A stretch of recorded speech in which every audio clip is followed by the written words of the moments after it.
ஈரைந்து மாதங்கள் கருவோடு என்னை தாங்கி நீ பட்ட பெரும்பாடு அறிவேனம்மா. ஈரேழு ஜன்மங்கள் எடுத்தாலும் உழைத்தாலும் உனக்கிங்கு நான் பட்ட கடன் தீருமா? உன்னாலே பிறந்தேனே, அம்மா என்றழைக்காத உயிரில்லையே. அம்மாவை வணங்காது உயர்வில்லையே. நேரில் நின்று பேசும் தெய்வம் பெற்றதாயன்றி வேறொன்று ஏது?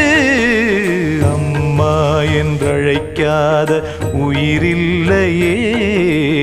அம்மாவை வணங்காது உயர்வில்லை.